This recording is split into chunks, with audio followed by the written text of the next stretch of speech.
Have you ever had the ground simply vanish from beneath your feet? Not literally, of course, but that gut-wrenching, disorienting feeling when something you built your entire life around, something you counted on, is suddenly gone. It could be a career you spent decades building, a relationship that defined your identity, or even just a comfortable routine that gave your days shape and meaning. And in that moment of loss, a question burns in your mind, a question that feels both profoundly personal and universally human. Why does change, the only true constant in the universe, so often feel like a personal attack? It's a strange paradox, isn't it? We know intellectually that life is change, that seasons turn, that empires fall, that nothing lasts forever. Yet, when our specific reality shifts, when the thing we rely on disappears, our first instinct is often not acceptance, but a deep and visceral sense of betrayal. We deny it. We get angry. We look for someone or something to blame. We become paralyzed, standing in the empty space where our certainty used to be, haunted by the ghost of what was, terrified of what might be next. We cling to the past with a white-knuckled grip, even when the past is long gone. This profound struggle, this friction between reality of an ever-changing world and our deep-seated human desire for stability, is the central puzzle of our lives. And it was this very puzzle that obsessed a physician and storyteller named Dr. Spencer Johnson. He saw this pattern of paralysis everywhere, in his patients struggling with life changes, in giant corporations clinging to outdated models, and if he was honest, even in himself. He realized that the biggest obstacle to navigating life wasn't a lack of intelligence or resources. It was a story problem. We were all trapped in the wrong narrative about change. And so he embarked on a quest, not to write a dense academic textbook, but to find a simple, powerful story that could act as a key, a story that could unlock our minds from the prison of fear and help us see the world not as a place where things are taken from us, but as a maze of endless new possibilities. Before this simple parable was shared with the world, the landscape of human and organizational behavior looked profoundly different. Spencer Johnson, in his work with major companies and individuals, was a first-hand witness to a recurring tragedy. It was a tragedy of stagnation, of brilliant minds and powerful institutions becoming fossilized by their own success. Imagine, for a moment, a behemoth of a company in the late 20th century. Let's call them Acme Widgets. For 50 years, Acme has produced the world's best widget. This widget is their lifeblood, their identity, their entire reason for being. It is their cheese. The entire corporation, a vast and complex structure of factories, offices, and supply chains, is a maze they have built, perfectly optimized for one single purpose: to protect and distribute this one specific type of cheese. Inside Acme, the culture is one of profound comfort and complacency. The executives inhabit corner offices with plush carpets, their days filled with predictable meetings that reaffirm the company's greatness. The employees on the factory floor and in the cubicle farms feel an immense sense of security. They believe in the widget. They believe in Acme. A job here is a job for life. Promotions are not given for innovation or risk-taking, but for loyalty and for mastering the existing system. The unwritten, unspoken motto that hangs in the air of every boardroom and break room is simple: if it ain't broke, don't fix it. But then, subtly at first, something begins to shift. A new technology, a whisper in a distant lab, starts to gain traction. A small, nimble competitor on the other side of the world figures out how to make a different kind of widget, a cheaper, faster, more adaptable one. Consumer tastes, once as reliable as the sunrise, begin to evolve. The great, big, beautiful pile of cheese at the center of Acme's maze starts to shrink. The signs are there, faint at first, but unmistakable to anyone willing to look. A quarterly report shows a minuscule dip in sales, dismissed as a market anomaly.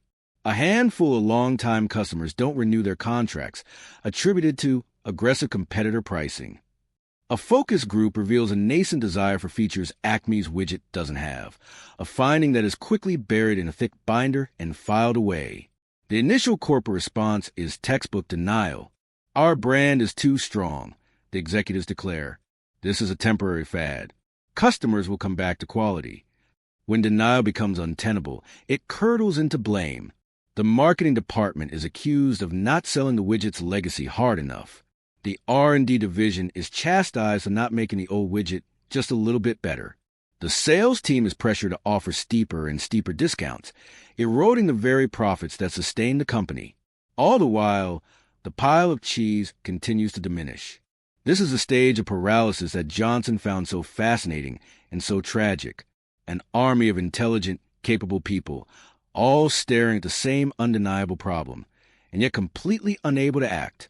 They hold endless meetings to analyze the shrinking cheese. They form task forces to study the history of the cheese.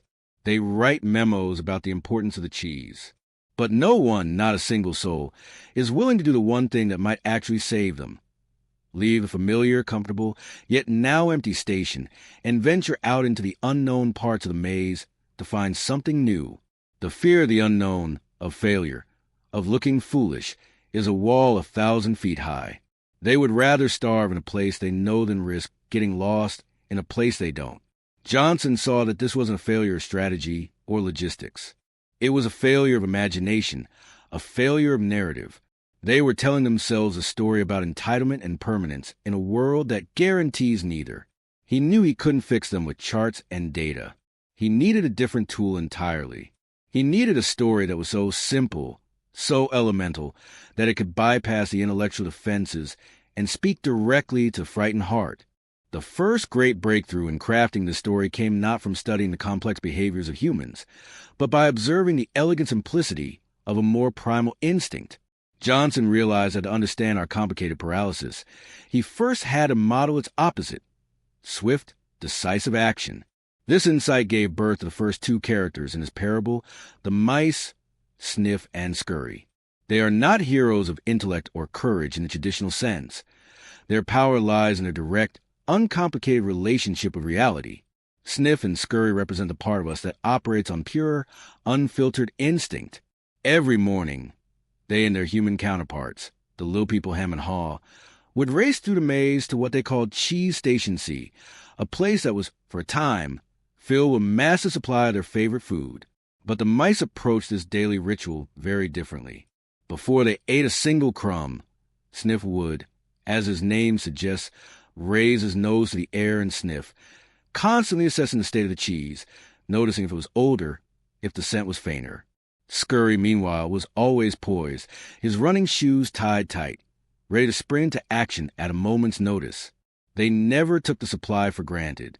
They were, in essence, performing a constant low-level audit of their environment, monitoring for change. This became the first foundational principle Johnson wanted to communicate. The most effective way to deal with change is to anticipate it.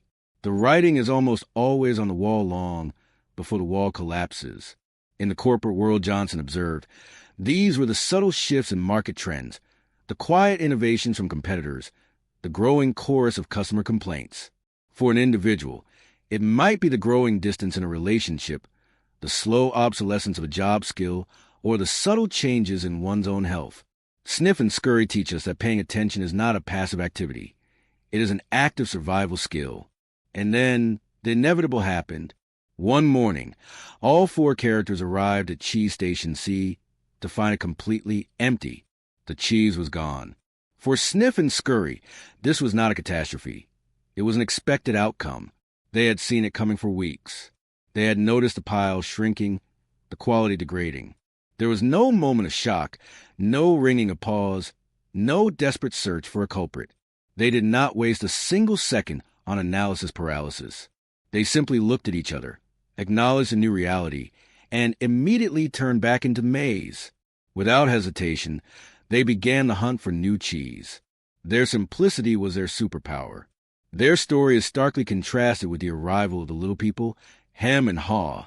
They waddle into the station, complacent and entitled, having long since stopped paying attention. Their shock is profound, their outrage volcanic. Who moved my cheese? Hem bellows, his voice echoing in the empty chamber. They feel victimized, cheated.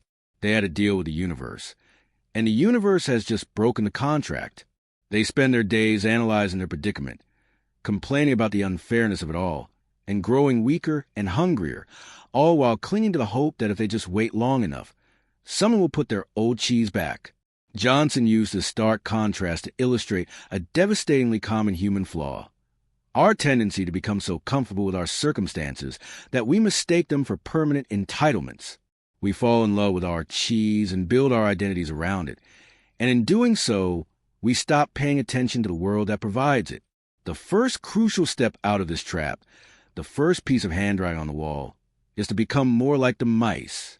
We must learn to sniff out change constantly and keep our running shoes at the ready, not out of paranoia, but out of pragmatic acceptance that the world is always in motion and the cheese, whatever it may be, will not last forever.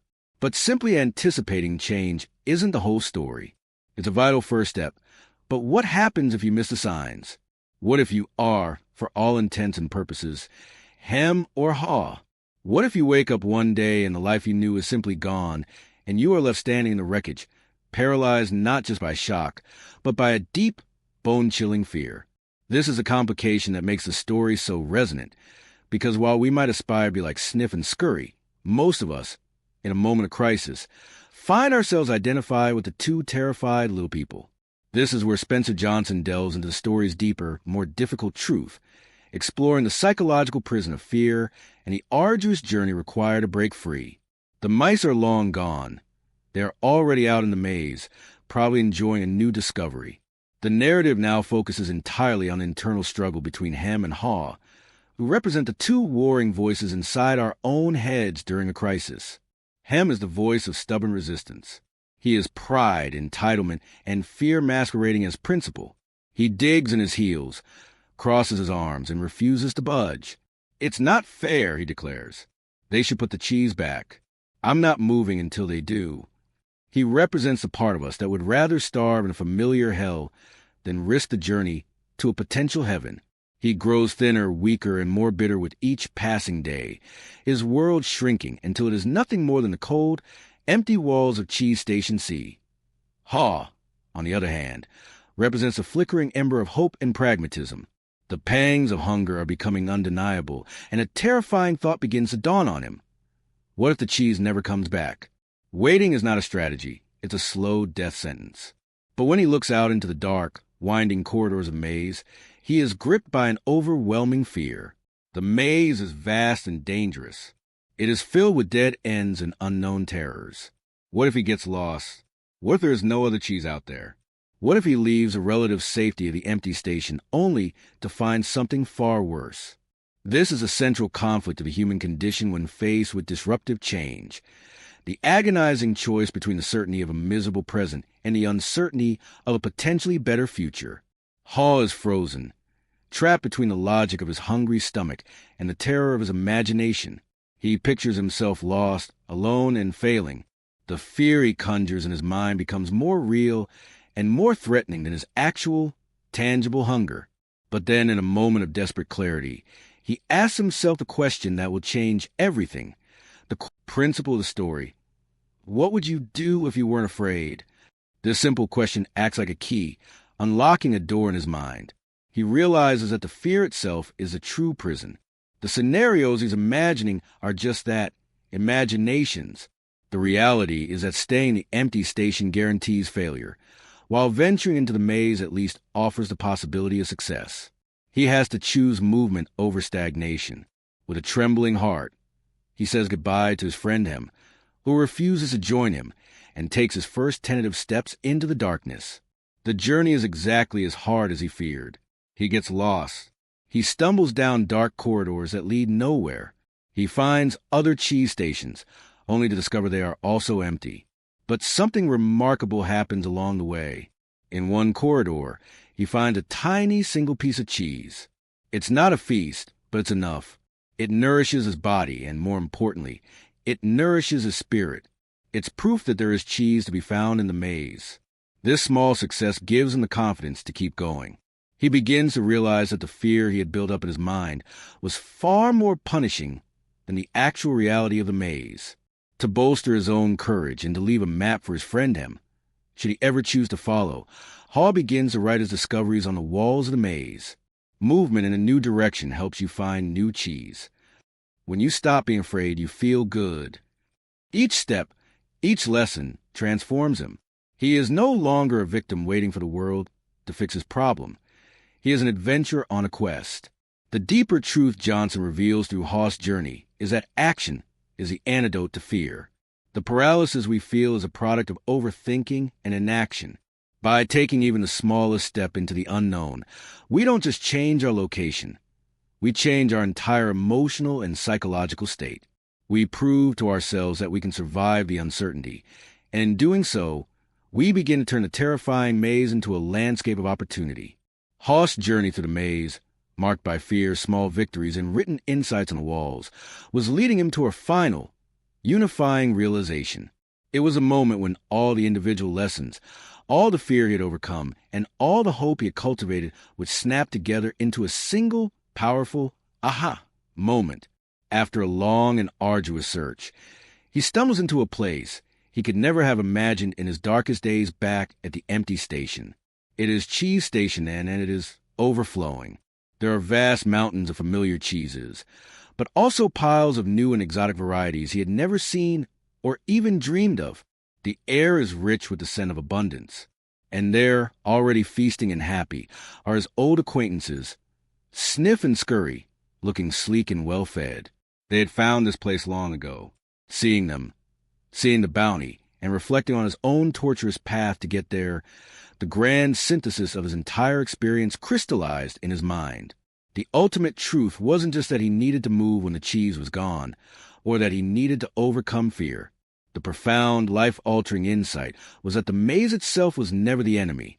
The fear of change, his own attachment to the past, was built on a monumental and false assumption. The belief that Cheese Station C was the only good place in the universe, that his old cheese was the best and only cheese he could ever have. He finally understood that letting go of his old, disappearing cheese wasn't a loss to be mourned. It was a liberation to be celebrated. It was the very act of losing what he had that forced him to venture out and discover something immeasurably better. The true prison had never been the maze or the empty station. The true prison was his own mind, his own attitude. This is the narrative climax of the story, the moment that reframes the entire problem.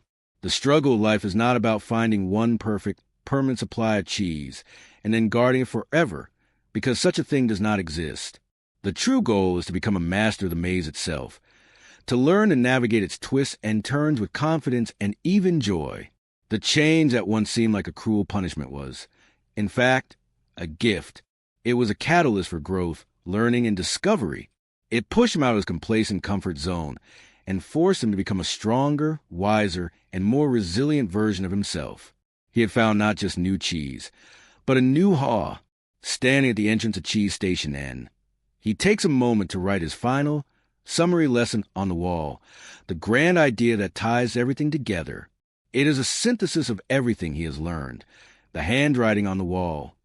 This phrase represents a complete philosophy. It means, anticipate change by reading the signs. Let go of the old quickly. Move with the change. Overcome fear by taking action. Enjoy the adventure of the journey.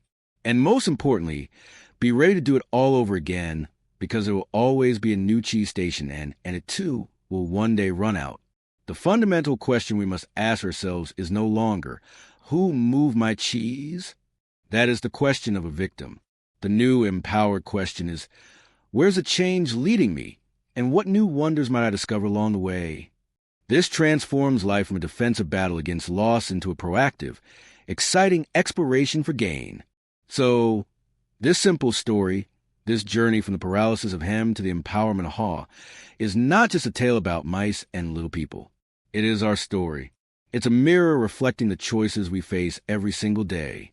We've journeyed to the core of Dr. Johnson's profound insight, from understanding the necessity of anticipating change, to confronting the fear that holds us captive, and finally, to the grand realization that change itself is the engine of growth and discovery. The narrative is powerful, but its true value lies in its application to your life, right now. It provides a clear, actionable blueprint for navigating the mazes you will inevitably face. The first step is to honestly identify your current cheese station. What is the central thing you are relying on for your security and happiness? It might be your job, a specific role within your company, a particular skill set, or even a relationship dynamic. Look at it with the clear eyes of sniff and scurry. Is it as abundant as it once was? The second step is to start sniffing for change. Actively look for the writing on the wall. In your career, are there new technologies emerging that could disrupt your industry? Are consumer demands shifting? Don't dismiss these signs as anomalies. See them for what they are, clues about the future. The third and perhaps most crucial step is to ask yourself Hoss life-altering question. What would I do if I wasn't afraid? Give yourself permission to imagine a reality beyond your current comfort zone. What new skills could you learn? What dormant passions could you explore? What new paths could you take if fear was not a factor? And finally, the fourth step is to simply take one step. You do not need to have the entire maze mapped out. Haw didn't. He found his way one corridor at a time. Your task is just to move. Enroll in that online course. Send that networking email. Have that difficult but necessary conversation. That first small movement is the antidote to paralysis. It builds momentum and dissolves fear. Inside every one of us, there is a hem who wants to stay put, to complain, to wish for the past. But there is also a haw, an adventurer waiting for the chance to explore. The choice of which one to listen to is entirely yours. This journey isn't just about finding a new job or a new source of income. It's about finding new sources of joy, new strengths within yourself, and new ways of seeing the world. Change is not the end of your story. It is simply the plot twist that begins the next, more exciting chapter. Understanding this is a first step. But true transformation comes from action. If you're ready to stop waiting for the old cheese to reappear and start exploring your maze, then commit to that journey. Join a community of fellow travelers by subscribing, not just to the channel, but to the idea that you are in control of your response to the world. The only thing that is truly certain is change, and the only thing that is truly in your control is how you respond. So, will you stay in the empty station, or will you venture into maze?